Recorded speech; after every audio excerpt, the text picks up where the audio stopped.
Saludos a toda la comunidad del último huésped. Me llamo César y durante varios años trabajé en un pueblo de clima caliente, rodeado de cerros y huertas grandes. Ahí la gente se dedicaba a sembrar frutas, sobre todo mango. También había algunas parcelas de papaya, coco y café, pero lo que más abundaba eran los árboles de mango. En temporada llenaban todo de un olor dulce que se pegaba a la ropa y a las manos. Yo era uno de tantos que se ganaban la vida en eso. No tenía un terreno propio, así que ayudaba en lo que se pudiera. Había temporadas buenas y otras donde apenas salía para los frijoles. El que más trabajo ofrecía en la región era don Dylan, un señor de carácter fuerte que tenía varias huertas bien cuidadas. Él contrataba gente para todo el proceso, desde la siembra hasta el empaque. Y aunque muchos decían que era difícil tratar con él, todos terminábamos aceptando cuando nos ofrecía algo. Don Dylan era mandón, muy gritón, y cuando se enojaba parecía que le hervía la frente. Caminaba rápido por los surcos revisando todo, y si algo no le parecía te lo decía sin pensarlo. Más de una vez me tocó aguantar sus gritos frente a todos, y uno que otro empujón si creía que te estabas haciendo pato. Pero también era el que mejor pagaba. No era una gran diferencia, pero en esos tiempos, unos pesos más hacían la semana. Decían que era avaricioso y que solo pensaba en el dinero, y tal vez tenían razón. Pero ahí estábamos, regresando una y otra vez, porque el trabajo era trabajo. A mí me caía mal, no lo voy a negar, pero nunca tuve un problema serio con él. Sabía hacer cuentas, y si decías que trabajaste 10 horas, él te las pagaba sin discutir, siempre y cuando no lo hubieras hecho enojar. Su esposa era otra cosa, a ella todos la respetaban. Era calmada, de voz bajita, y siempre atendía bien a los trabajadores. Cuando íbamos a su casa a buscar a don Dylan o a cobrarlo del día, ella era la que salía. Nunca levantaba la voz y a veces nos daba agua fresca con limón, sobre todo cuando hacía mucho calor. Muchos decían que ella era la que realmente sostenía ese lugar. Una vez hubo un problema con uno de los muchachos que trabajaban en la huerta. Llevaba varios años ahí, lo conocíamos todos. No era mala persona, pero la verdad es que era flojo. Siempre andaba buscando cómo hacer menos o cómo escaparse temprano. A veces fingía que se sentía mal y se sentaba bajo un árbol hasta que se hacía tarde. El patrón se daba cuenta, pero lo aguantaba porque el hombre tenía un hijo que estaba muy enfermo. Él siempre decía que todo lo que ganaba era para su pequeño, que lo tenía que llevar seguido al doctor, que compraba medicamentos caros y que por eso no podía faltar. Al principio todos le creíamos, hasta le echábamos la mano de vez en cuando, pero con el tiempo nos dimos cuenta de que algo no cuadraba. Había días en que lo veíamos tambaleándose por las calles del pueblo, con la camisa desabotonada y los ojos rojos, y caminaba como si no supiera dónde iba. Decían que se gastaba la paga y que su niño ni siquiera vivía con él, que lo había dejado con la hermana. Un día don Dylan se hartó. Estábamos empacando mango y el hombre se sentó a medio surco diciendo que tenía un mareo. El patrón llegó, lo miró de arriba abajo y sin decir mucho le dijo que ya no quería verlo más en sus tierras. El hombre trató de defenderse. Dijo que si lo corría su niño no iba a tener que comer, que necesitaba el trabajo. Pero el patrón no se ablandó.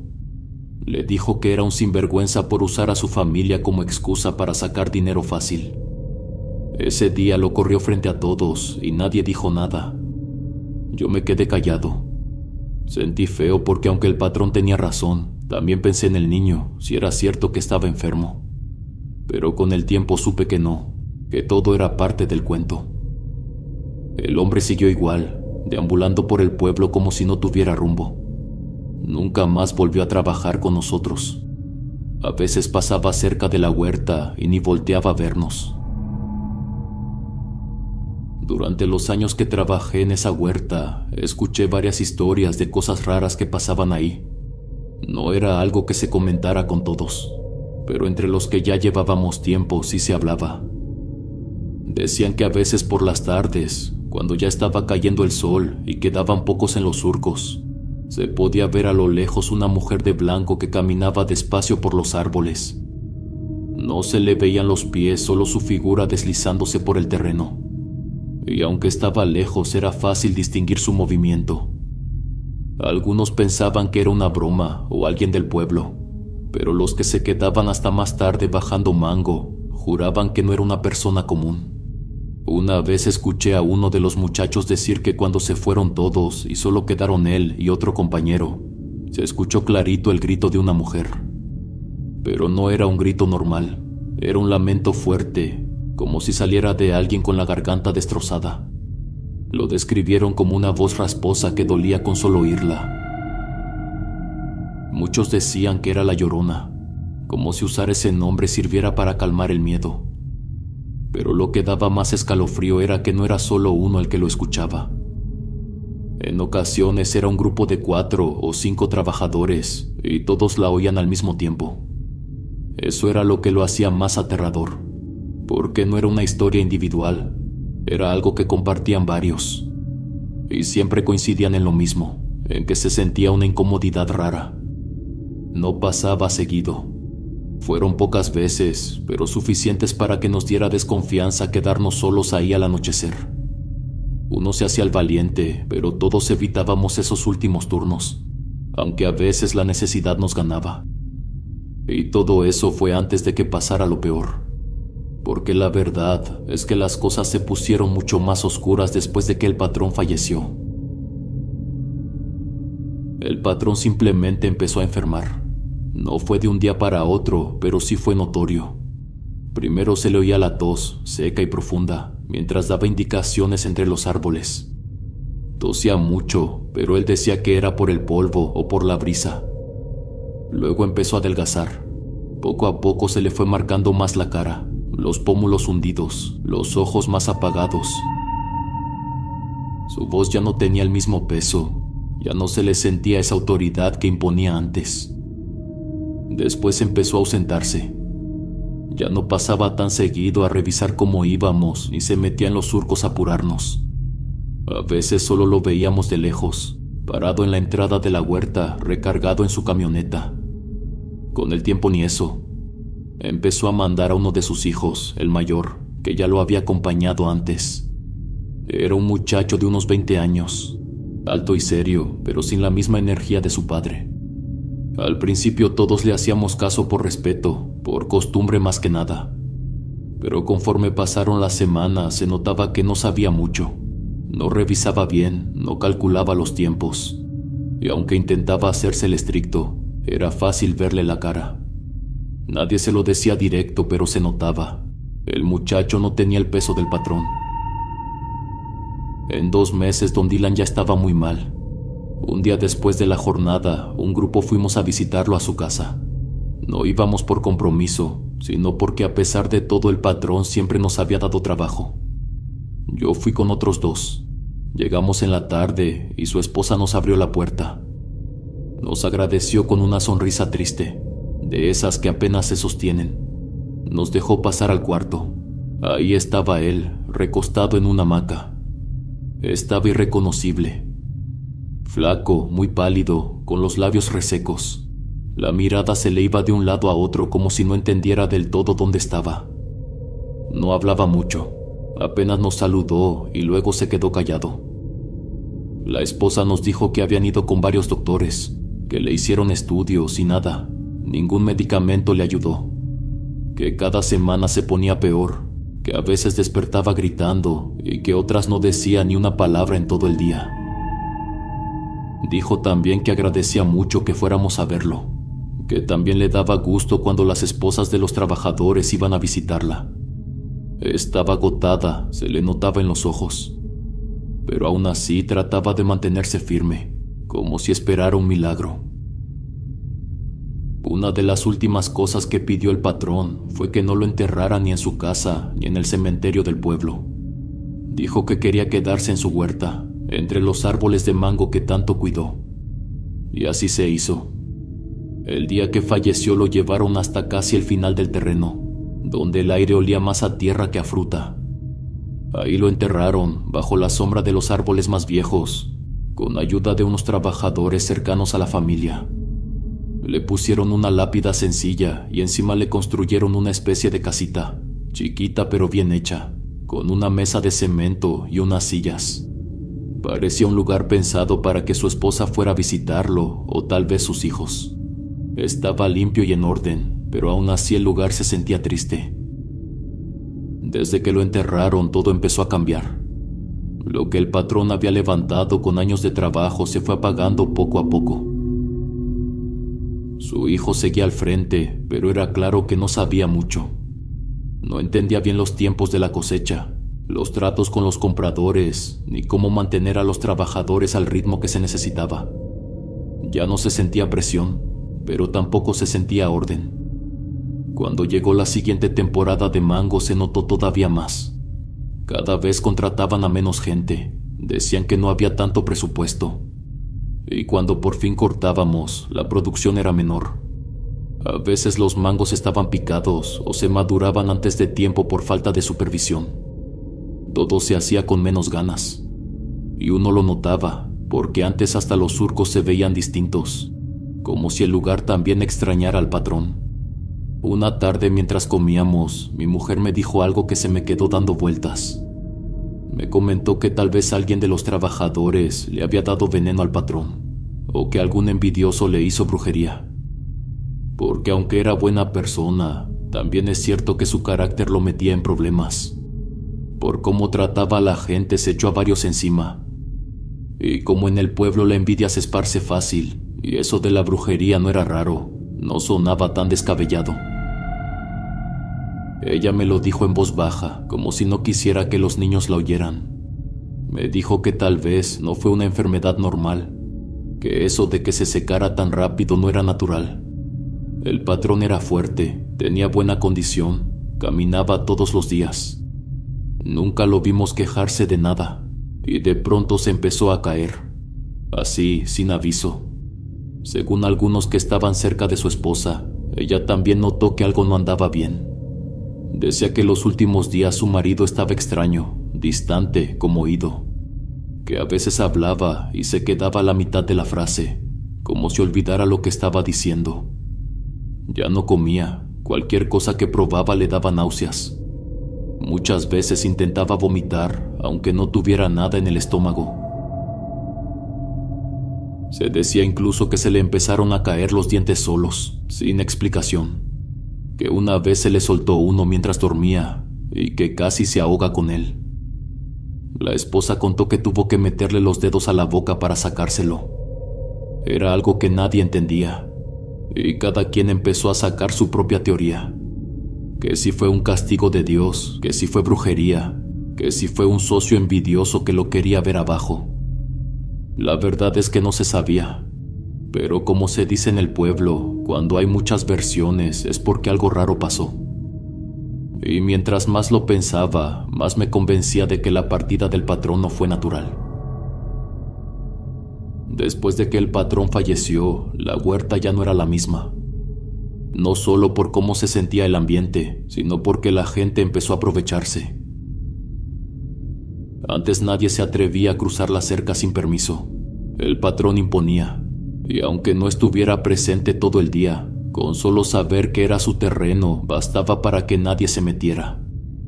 Pero cuando él ya no estuvo y su familia apenas estaba agarrando el ritmo del negocio, empezaron los robos. Primero eran comentarios, que habían visto gente del pueblo caminando cerca de la huerta, que por las noches se oían ruidos. Pero después fue claro. Ya no robaban 1 o 2 mangos, se llevaban cajas completas. Yo mismo tenía un amigo que un día, sin vergüenza, me confesó que entraron una madrugada y sacaron varias cajas llenas. Las vendieron en otro pueblo y les fue bien. Me lo dijo como si nada, hasta con orgullo. Yo no supe qué decirle, me sentí incómodo, no solo porque estaba robando, sino porque era ahí donde estaba enterrado el patrón, el mismo que le había dado trabajo por años. El mismo que con todo y su carácter pagaba mejor que los demás. Y mi amigo hablaba como si eso no valiera, como si nunca hubiera sido buena persona con nosotros. Me dijo también que no había vigilancia, que nadie cuidaba el terreno. Era fácil meterse por la parte de atrás, donde la cerca ya estaba floja. Y sí era triste, porque aunque el patrón ya no estuviera vivo, uno pensaría que su tumba merecía respeto. Pero no, ni eso cuidaban. Era como si todo lo que había construido se fuera deshaciendo en pedazos, poco a poco. Pero en una de esas ocasiones en que algunos hombres intentaron meterse de nuevo a robar mangos, algo raro pasó. Eran dos, iban por la parte de atrás de la huerta, por donde la cerca ya estaba vencida. Iban decididos, con costales y lámparas pequeñas para no llamar la atención. Pero cuando estaban por cruzar, vieron algo que los detuvo en seco. Cerca de la tumba del patrón, justo al fondo del terreno, dijeron que vieron a alguien parado. Al principio pensaron que era uno de los hijos vigilando, pero cuando enfocaron bien, se dieron cuenta de que no era una persona. Lo que vieron era alto, más de lo común, y lo más raro era cómo estaba parado. Las manos le colgaban demasiado, casi hasta el suelo, como si los brazos fueran más largos de lo que deberían. La espalda la tenía encorvada hacia adelante, pero la cabeza apuntaba hacia arriba, como si tuviera el cuello estirado, como si quisiera ver el cielo con desesperación. Los dos se quedaron quietos tratando de entender qué era. No se movía, no hacía ningún ruido, pero su figura era tan clara que no había forma de pensar que era una sombra. Era algo firme, presente. No se acercaron, se quedaron observando por unos minutos, pero aquello no reaccionó, no volteó, no se desplazó. Simplemente estaba ahí, como esperando. Por precaución prefirieron no cruzar. Se dieron la vuelta sin correr, pero con el corazón apretado. Como ya casi no había personal, los pocos que quedábamos teníamos que quedarnos más tiempo para empacar las cajas de mango. No siempre era de noche, pero a veces el sol ya iba de salida cuando terminábamos. Una tarde en particular no se me olvida. El cielo estaba nublado, y aunque no era tan tarde, ya casi no quedaba luz. Apenas se distinguían bien las cosas al fondo del terreno. Ahí, entre las sombras, la casita de la tumba del patrón se alcanzaba a ver como una silueta más oscura que el resto. En eso una figura me llamó la atención. Estaba sentada sobre la tumba, o al menos eso parecía. Se veía como un hombre delgado, pero de hombros anchos y bien formado. Al principio pensé que era uno de sus hijos, pero no se movía. Solo estaba quieto, con la espalda recta como si esperara. No se le veía la cara, todo eran sombras. Le pregunté al hombre que estaba a mi lado qué sería, pero en cuanto volteó a mirar puso una cara rara.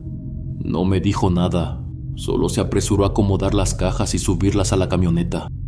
Yo lo imité sin preguntar más. El silencio era pesado. Ninguno de los dos quería mirar otra vez hacia allá. Terminamos de cargar y nos subimos para ir a la casa de la patrona, como siempre lo hacíamos para entregar cuentas. En el camino nadie dijo una sola palabra. Solo se oía el motor viejo de la camioneta y el crujido de las ramas en las llantas. Pero los dos sabíamos que lo que habíamos visto sentado era el patrón. Unos días después de lo que vimos en la huerta, uno de los hombres con los que solía trabajar me soltó un comentario que no me gustó nada. Estábamos descansando a la sombra de un árbol cuando empezó a decir que, según habían escuchado, el patrón había sido enterrado con cadenas y esclavas de oro. Decía que valía mucho dinero, que eran de las buenas. Yo me quedé callado. Desde que lo enterraron ahí, nunca me había interesado en lo que le pusieron o no en la caja. Pero esa plática me incomodó, porque sabía hacia dónde iba. Cuando alguien empieza a hablar de oro en una tumba, lo que viene después no es nada bueno.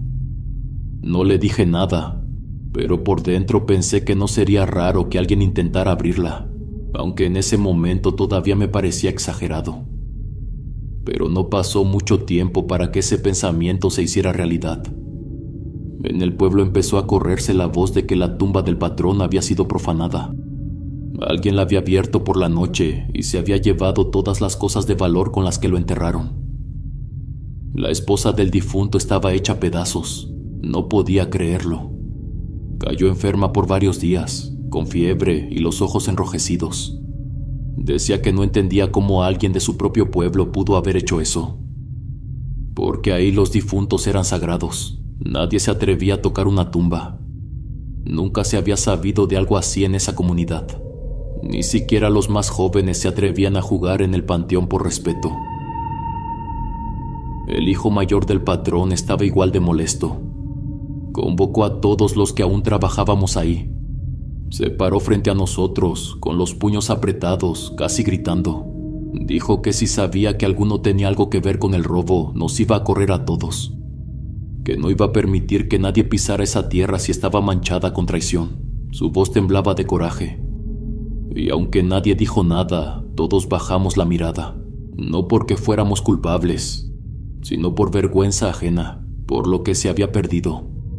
Porque aunque el patrón tuviera sus cosas malas, no merecía eso. Nadie lo merecía. Fue a partir de ese momento que todo empezó a secarse en la huerta. No hablo solo del ambiente, hablo de la tierra misma. Los árboles, sobre todo los que estaban más cerca de la tumba, comenzaron a echar las hojas antes de tiempo. Y aunque no faltaba mucho para la siguiente temporada, los mangos ya no quisieron crecer como antes. Los que alcanzaban a formarse se caían verdes, como si algo los empujara. Y los que quedaban en las ramas se empezaron a cubrir con una capa verdosa, como un tipo de hongo raro, pegajoso, que no habíamos visto nunca. La cosecha, sin que nadie lo dijera directamente, se fue perdiendo poco a poco. Nadie quiso hacer nada. La familia del patrón, sobre todo su esposa y el hijo mayor, parecían haber perdido el interés. Dejaron que la fruta se echara a perder sin siquiera intentar salvar lo poco que quedaba. Las cajas vacías se quedaron apiladas a un costado, llenas de polvo, y la huerta se llenó de silencio. Decían que la familia tenía sospechosos, que incluso habían ido a buscarlos hasta sus casas, que hablaron con vecinos, que preguntaron por las joyas en otras comunidades cercanas. Pero nadie confesó nada, nadie regresó nada. No había pruebas y nadie quería meterse más. Fue muy triste, no solo por lo que robaron, sino por todo lo que representaba. Y mientras tanto, el terreno se seguía pudriendo despacio.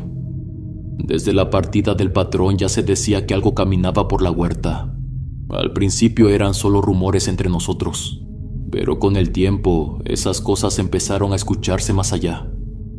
Ya no era solo entre los que trabajábamos ahí, ahora también lo comentaba la gente que pasaba cerca. Campesinos que llevaban ganado, trabajadores de otras huertas, gente que tenía que cruzar ese tramo por necesidad. Todos coincidían en lo mismo, el ambiente ya no era igual. Uno de los primeros en decirlo fue un señor que vivía en la parte alta del pueblo. Tenía unas cuantas vacas y todas las mañanas pasaba por un camino que cruzaba justo al lado de la huerta del patrón. Era muy temprano cuando lo hacía, todavía oscuro para poder ordeñar con la primera luz. Una mañana llegó al corral con la cara pálida. Nos lo contó unos días después. Dijo que esa vez, mientras caminaba con su lámpara en mano, escuchó un ruido seco del otro lado de la cerca.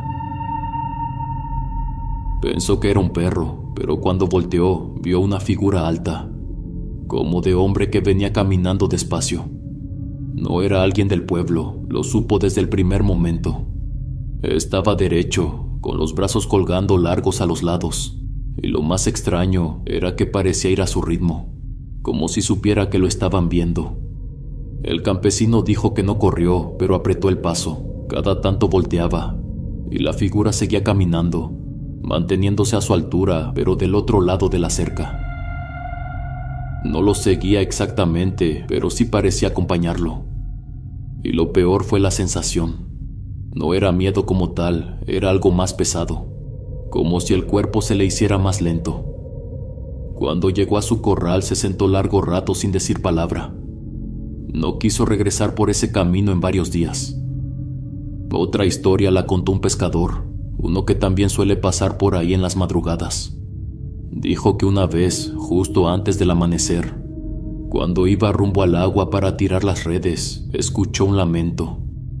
Era un sonido largo, como un arrastre, que empezó bajo y luego subió. mezclando un tono de hombre con algo más, como un animal lastimado.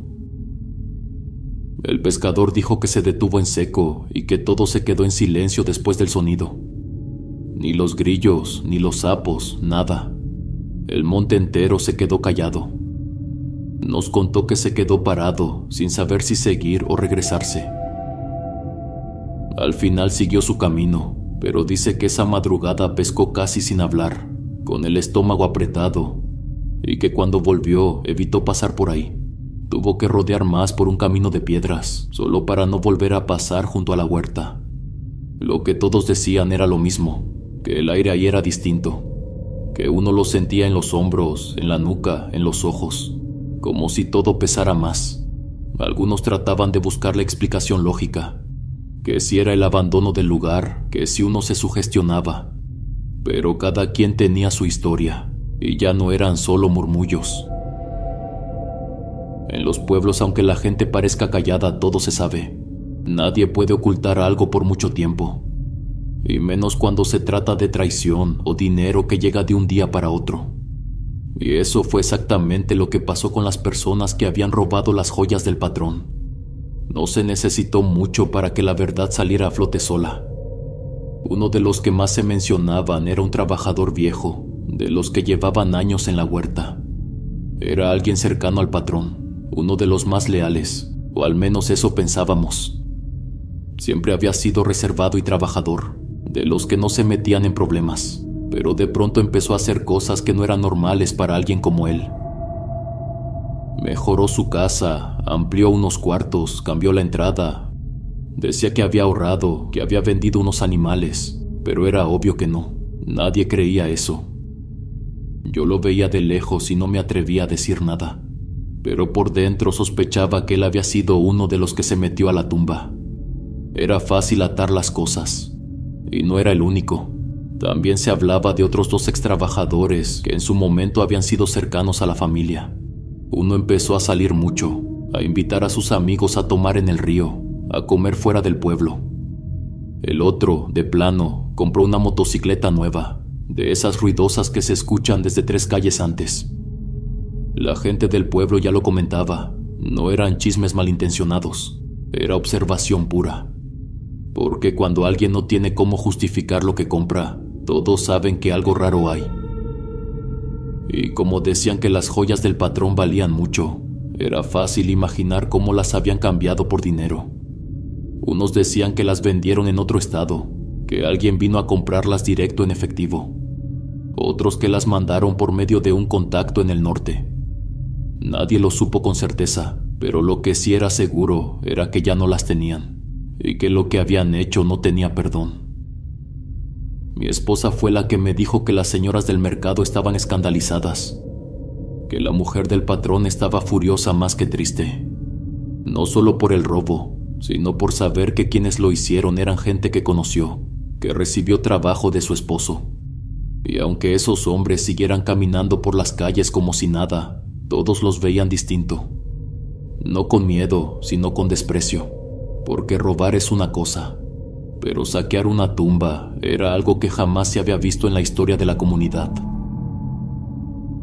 La caída de esos 3 hombres no fue rápida. No pasó de inmediato después del robo. Fue algo lento que se fue notando con el paso de los meses. Primero en sus caras, luego en sus casas. La gente en el pueblo empezó a murmurar cosas, cada quien con su teoría.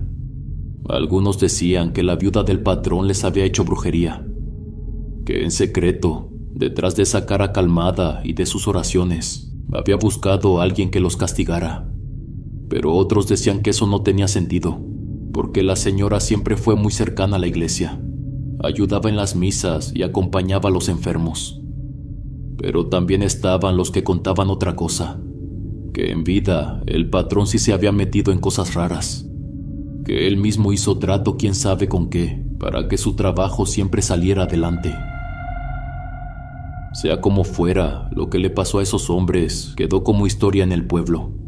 El primero fue el que se había comprado la motocicleta. Decían que un día se levantó con el dedo índice entumido. No le dio importancia al principio.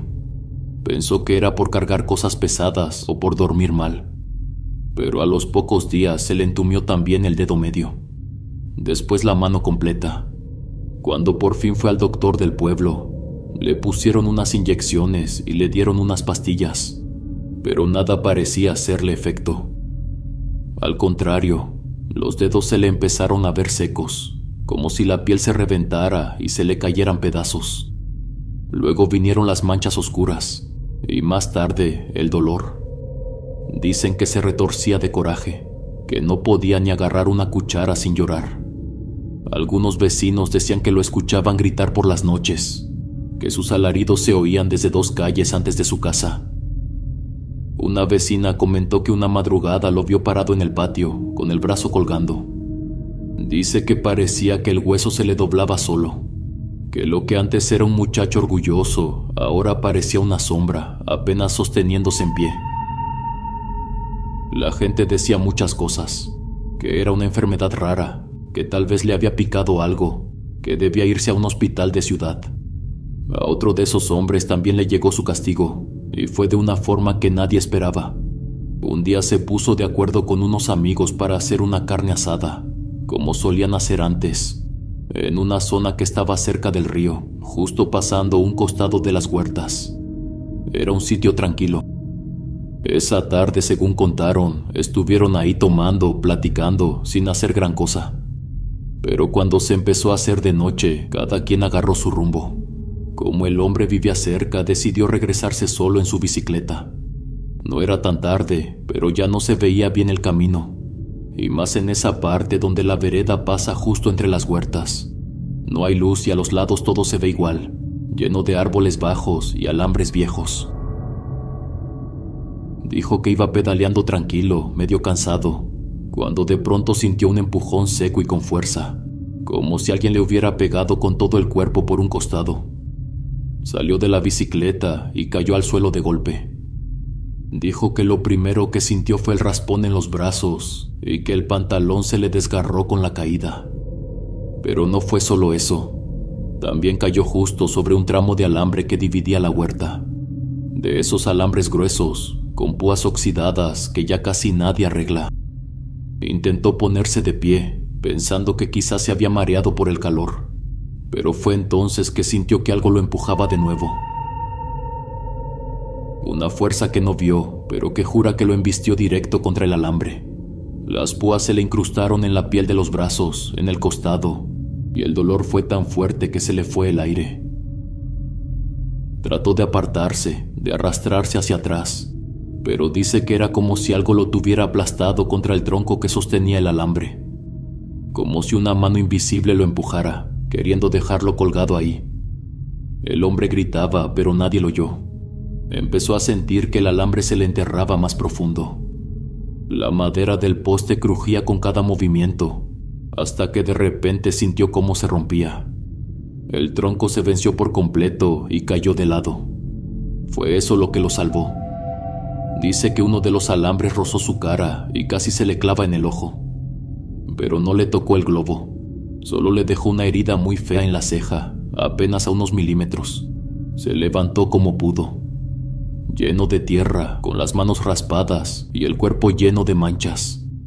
Sin decir una palabra se echó a correr entre las huertas, sin bicicleta, sin nada. Llegó a su casa sin aliento. La esposa pensó que lo habían asaltado, pero él no quiso decir mucho. Solo repitió que algo lo había empujado, que no lo vio, pero lo sintió con todo el cuerpo. Pero lo más aterrador no fue lo que les pasó a ellos. Lo peor vino con el tercero. Con él no pasó nada raro al principio. No se enfermó, no tuvo accidentes, no gritó por las noches como los otros. Pero lo que sí le pasó fue mucho peor, porque no fue a él, fue a su familia. Todo empezó con su hijo más pequeño, un niño de no más de 2 años. De esos que todavía caminan tambaleando, con los pañales flojos y los cachetes siempre sucios. Dicen que una mañana empezó a llorar sin razón, como si le doliera todo. No comía, no dormía, y su cuerpo empezó a calentarse más de lo normal. Le dieron medicina, lo llevaron al centro de salud, pero nada funcionaba. Cada día era peor. Lo internaron, y los doctores no entendían bien qué tenía. Solo decían que su cuerpo no estaba respondiendo. Mientras tanto, la hija mayor, que ya iba a la primaria, también comenzó a cambiar. Primero empezó a apagarse. Caminaba lento, hablaba menos, se desmayaba en clase sin aviso. Y como era peligroso que se golpeara, decidieron dejarla en casa. La llevaban con un pediatra en la ciudad, pero los avances eran casi nulos. El papá decía que a veces la encontraba dormida en el suelo, sin haber comido nada en todo el día, como si el cuerpo se le estuviera rindiendo de a poco y sin motivo claro.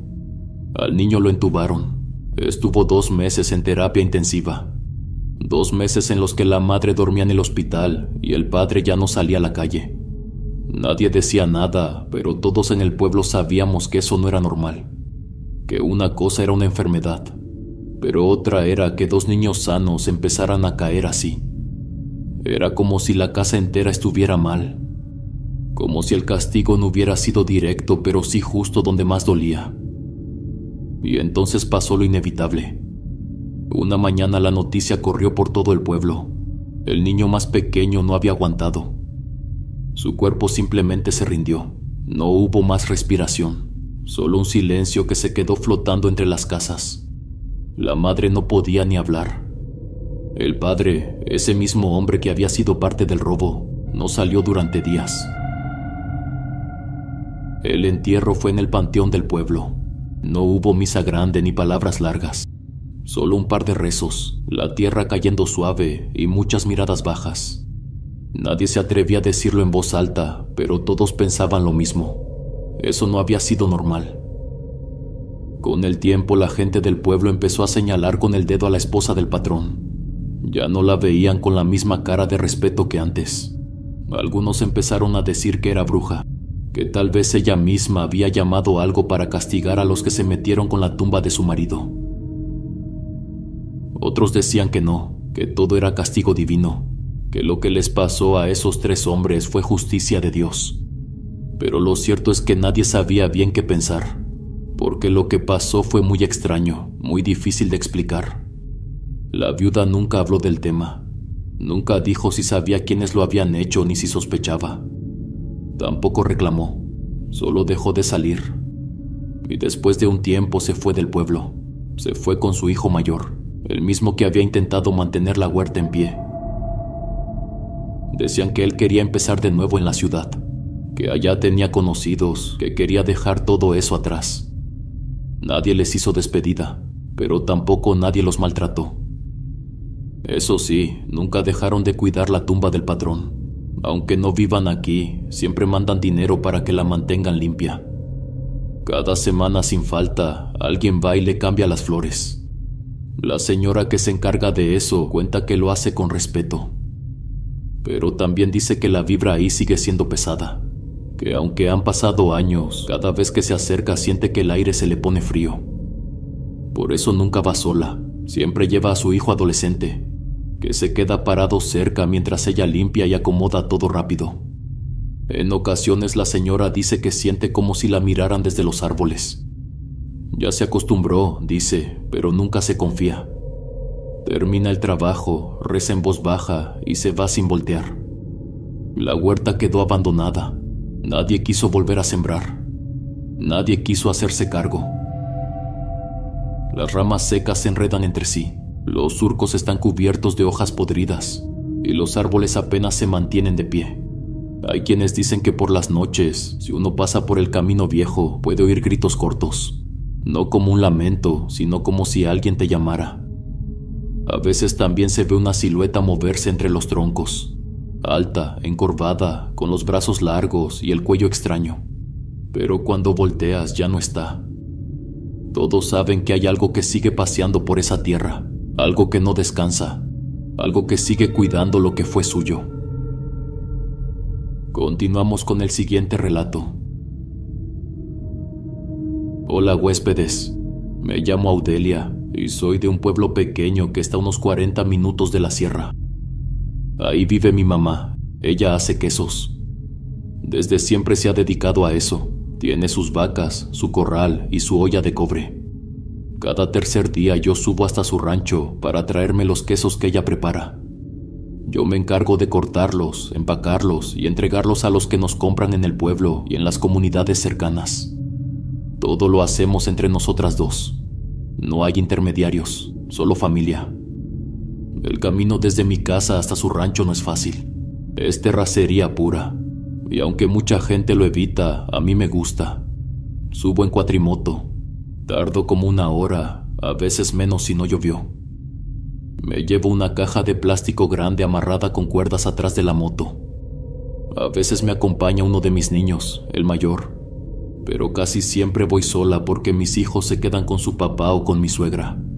No me quejo, me gusta ese rato sola. Me da tiempo para pensar. Siempre he dicho que ese camino me trae recuerdos bonitos. Cuando era niña viví muchos años allá arriba. Conocía cada vereda, cada potrero, cada cerro. Me gustaba ver cómo salían los venados o cómo cruzaban las vacas a lo lejos. Casi no hay ruido, solo el aire, los pájaros y de vez en cuando un perro que ladra desde alguna casa perdida entre los árboles. Me daba mucha paz.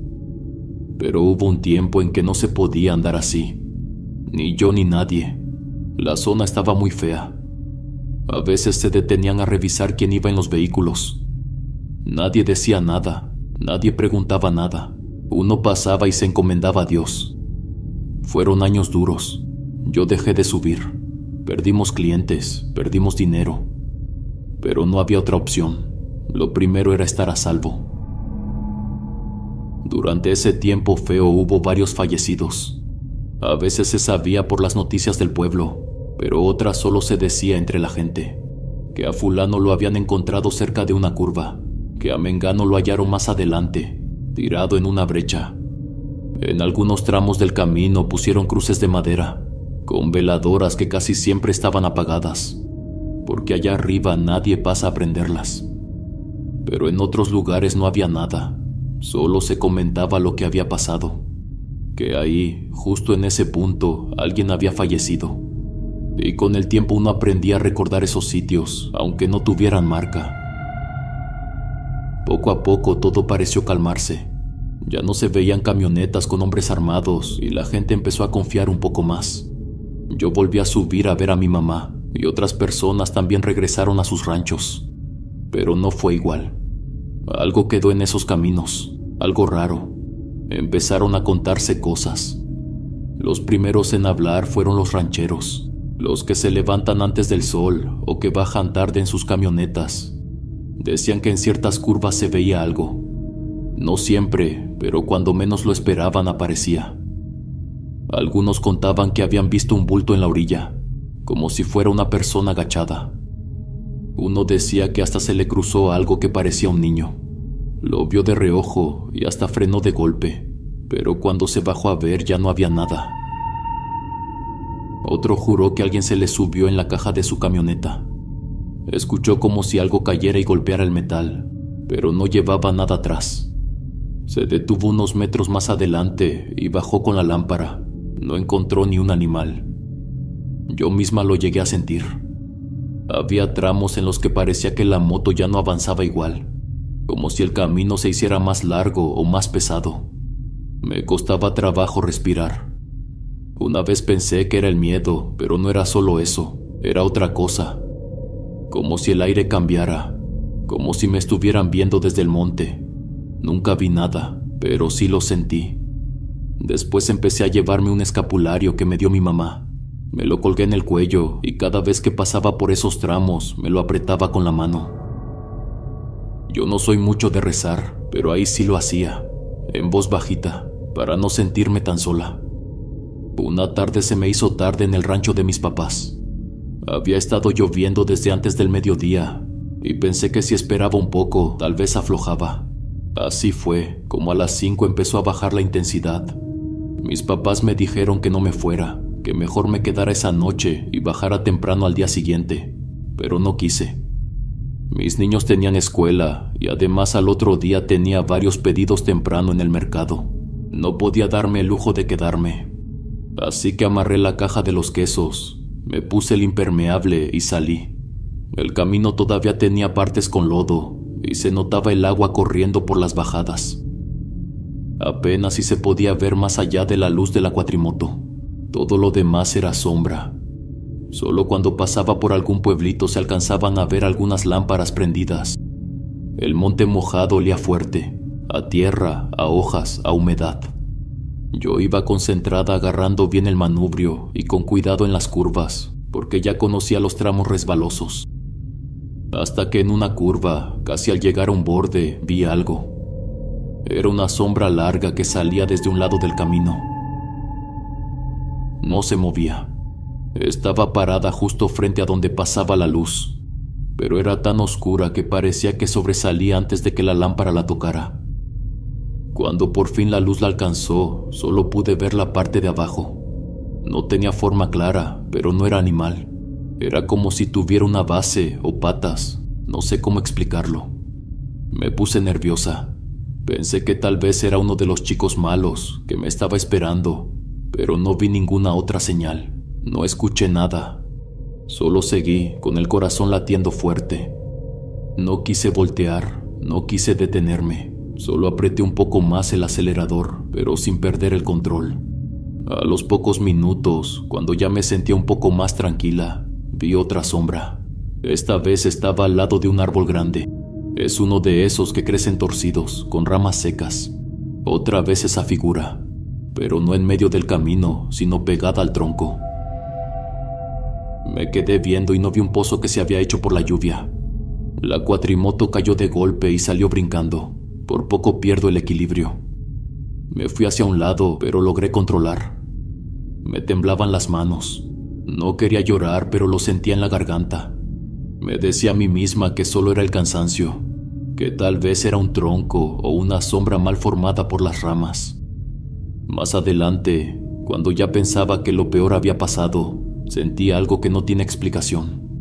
El camino estaba un poco más despejado y parecía que ya casi llegaba a la parte baja, donde hay más casas. Pero de pronto sentí que algo se pegaba a mí por la espalda. Fue clarito, como si alguien me estuviera abrazando. No era aire ni frío, era un peso, un cuerpo. Lo primero que pensé fue que tal vez me había mareado, pero no, eso era otra cosa. Porque justo detrás de mí estaba la caja de los quesos, bien amarrada. No había espacio para nada más, y sin embargo, podía sentir claramente unas manos que se deslizaban por mi vientre. Unos dedos alargados que me tocaban con cuidado pero con fuerza, como si quisieran aferrarse a mí. Me apreté el escapulario con la mano izquierda sin soltar el manubrio. Sentí como esa cosa también lo hacía, como si sus dedos se movieran más lento en respuesta, como si supiera lo que estaba haciendo. Y lo peor fue que sentí un rostro, pegado justo a la parte de atrás de mi cabeza, como si alguien estuviera ahí, respirándome encima. No decía nada, no hacía ruido. Solo estaba tan cerca que me daban ganas de gritar, pero no podía. El miedo me dejó muda. Me daban ganas de frenar y bajarme, quedarme en medio del camino, pero sabía que si lo hacía iba a ser peor. Cada bache que pasaba sentía como esa cosa se movía conmigo. No se iba, no desaparecía. Seguía agarrándome con esas manos que se sentían secas, largas, como si fueran de otra cosa. La sensación no se fue de inmediato. Me acompañó por varios kilómetros, como si esa cosa estuviera pegada a mí. No dejaba de sentir los dedos presionando mi vientre. Era como si supiera que yo tenía miedo, como si eso lo hiciera quedarse más tiempo. Yo seguía rezando, despacio, sin dejar de mirar al frente. Fue hasta que pasé la última curva antes de entrar al pueblo, cuando sentí como esa cosa se despegaba de mi cuerpo. No hizo ruido, no dejó rastro, solo se fue, y yo pude respirar un poco más tranquila. Pero no paré de rezar, no en ese momento, ni tampoco al llegar a la casa. Ese domingo fui a misa, me senté hasta adelante. Cuando terminó, le pedí al padre que me echara agua bendita en la cabeza. Me persinó, me bendijo y me dijo que rezara un Padre Nuestro cada vez que sintiera miedo. Hasta hoy no sé qué fue lo que se me subió esa noche. No era humano, eso lo sé bien, pero algo andaba en ese camino. Algo que no se dejó ver por completo, pero que se sintió más real que cualquier cosa que me haya pasado antes. Mis queridos huéspedes, espero que se encuentren muy bien. Les agradezco por haber escuchado este impresionante relato. Espero que los haya entretenido un rato y acompañado en su jornada. Gracias por todo el apoyo y todo el cariño. Si el video les agradó, no olviden darle me gusta. Esto nos ayuda a seguir llegando a más personas. Que la vida me los bendiga, mis queridos huéspedes. Son la mejor comunidad que uno puede tener. Aquí siempre serán bienvenidos. Nos vemos hasta la próxima. El último huésped.